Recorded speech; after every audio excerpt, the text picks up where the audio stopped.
नमस्कार।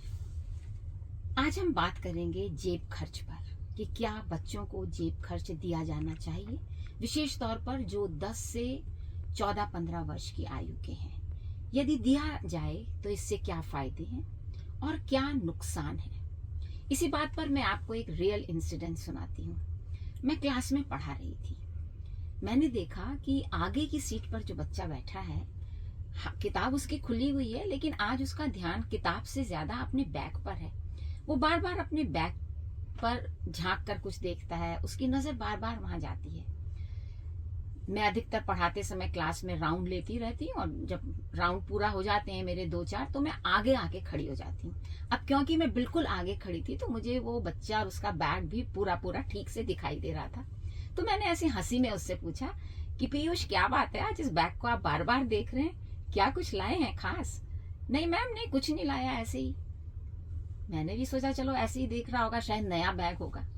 थोड़ी देर बाद फिर मैंने देखा कि बड़ा अनमना सा बैठा है और बैग पर नजर है।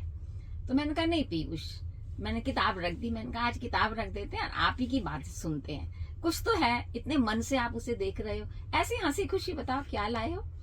तो उसने अपना बैग ऐसे खोला और मुझे दिखाया कि देख लीजिए मैम, इसके अंदर चॉकलेट्स हैं। बच्चे बोले नहीं मैम, इसके बैग की तलाशी लो। मैंने कहा नहीं, तलाशी नहीं लेते हैं, छोटा बच्चा है, तलाशी शब्द तो बड़ा भारी है। बच्चे क्या लाएंगे बैग में? अपनी बुक्स लाएंगे, कॉपीज लाएंगे, पेंसिल बॉक्स ले आएंगे, लंच बॉक्स ले आएंगे, बस यही तो होता है ना। और ये आज चॉकलेट भी लाए हैं। तो मैंने कहा इतनी सारी चॉकलेट्स, इतनी बड़ी बड़ी, कहाँ से आई आपके पास? तो कहने लगा मेरे मामू कल आए थे यूएस से, वो मेरे लिए लाए थे, तो मैंने सोचा चलो मैं स्कूल ले जाता हूँ, अपने दोस्तों को खिलाऊंगा। मैंने कहा ये तो बहुत अच्छी बात है कि अपने हिस्से की चीज सब में बांट कर खाना और खिलाना, ये तो बहुत अच्छी बात है। जैसे ही उसने बैग और खोला तो मैंने देखा उस बैग में नीचे बहुत सारे रुपए हैं। मैंने कहा पीयूष, इतने सारे पैसे भी लाए हो आप? क्यों लाए हो आज इतने सारे पैसे? कहने लगा मैम आज ना मेरा बर्थडे है, तो मैं बर्थडे पे पूरी क्लास को ट्रीट दूंगा। मैंने कहा ये तो और भी अच्छी बात है कि आप अपना बर्थडे सबके साथ मिलकर मनाएंगे, तो कब देंगे आप ट्रीट? की मैं ब्रेक में दूंगा। मैंने कहा क्या खिलाओगे? कहने लगे आइसक्रीम खिलाऊंगा। तो स्कूल में एक मदर डेयरी का छोटा सा वो बना हुआ है काउंटर, जिससे बच्चे लस्सी ले लेते हैं या ठंडा दूध ले लेते हैं या छोटी छोटी आइसक्रीम्स होती हैं वो ले लेते हैं।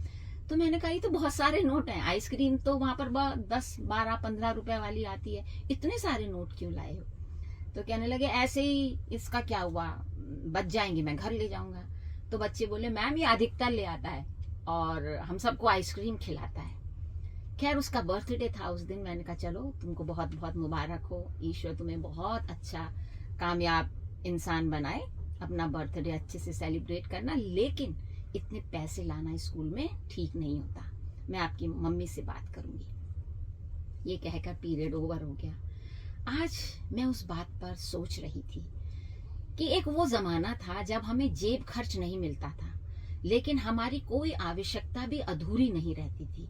चाहे हम स्कूल जा रहे हों या कॉलेज जा रहे हों, हम अपनी जरूरत बताया करते थे कि आज स्कूल में पिकनिक है तो हमें इतने पैसे ले जाने हैं, आप पैसे दे दीजिए। हमारे पेरेंट्स हमें गिनकर उतने पैसे दे दिया करते। या हम कहते एक नई पिक्चर लगी है, सारी सहेलियां मिलकर जाना चाहती हैं, तो हम भी चले जाएं स्कूल के बाद। तो पेरेंट्स को पता होता था और हमें उतने ही पैसे दे दिए जाते थे और हम चले जाया करते थे।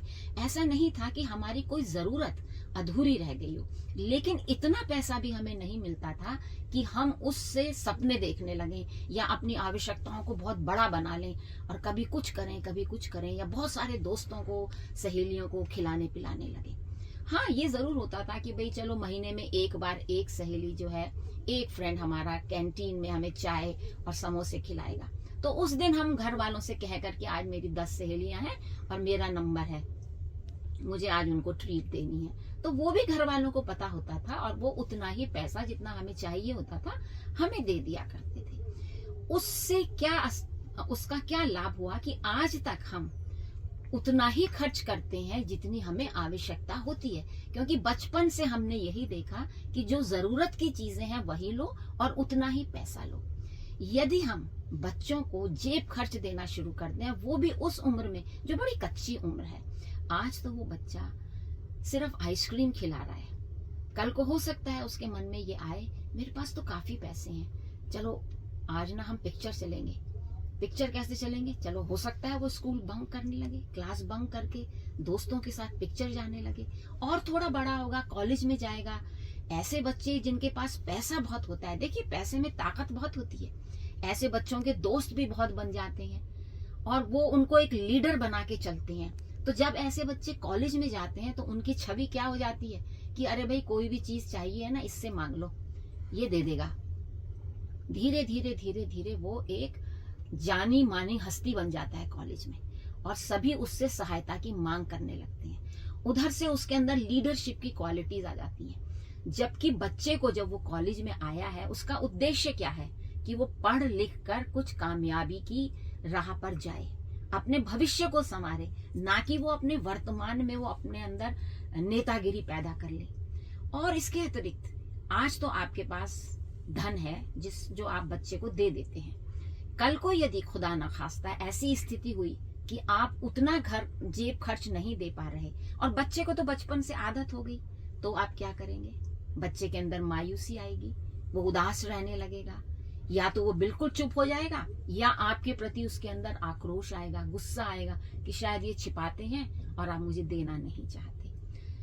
देखिए एक मैं और उदाहरण आपको देती हूँ। माना कि एक नवजात शिशु का जन्म हुआ, जन्म के पश्चात दुर्भाग्यवश उसकी माता की मृत्यु हो गई।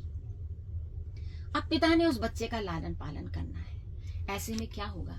पिता क्या चाहेंगे कि मैं दुनिया भर के खेल खिलौने इस बच्चे के लिए लेकर आऊं ताकि इसे माता की कमी ना महसूस हो, ये इन्हीं में ही रमा रहे, खेलता रहे। जितना समय वो दे पाएंगे उतना देंगे, लेकिन उसके लिए संसाधन वो ज्यादा से ज्यादा जुटाएंगे।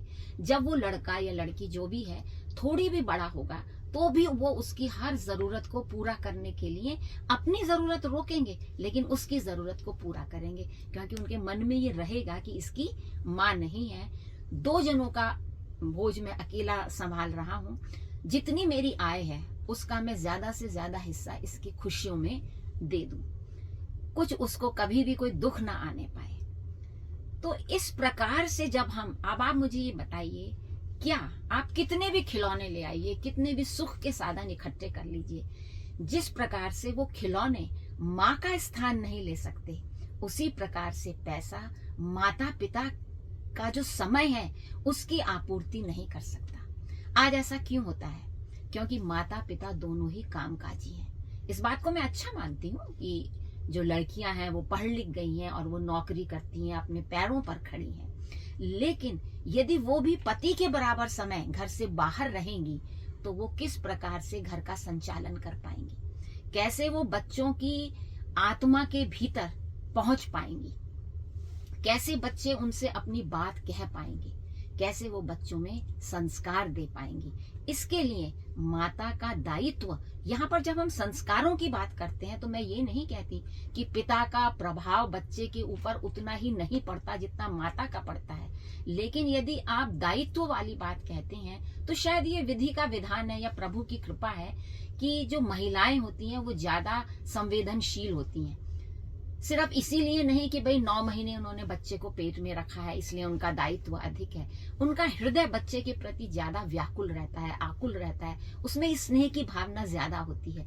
इसलिए माता पिता का बच्चे को समय देना कहीं अधिक कीमत रखता है वनिस्पत की सुख साधनों के या पैसे को देकर। ये छोटी सी बात है कि आपने खुशियां खरीदने की कोशिश करी थी पैसे से, किंतु इसका दुष्प्रभाव बच्चे के जीवन पर आ सकता है। वो अपनी खुशियों को पैसे के इर्द गिर्द ही टटोलने लगता है। तो इस पर हमें विचार करना होगा। आज के लिए हम इस समस्या को यहीं रोकते हैं, अगली बार किसी दूसरी बात पर ऐसे ही विचार करेंगे। आज के लिए बस इतना ही। नमस्कार।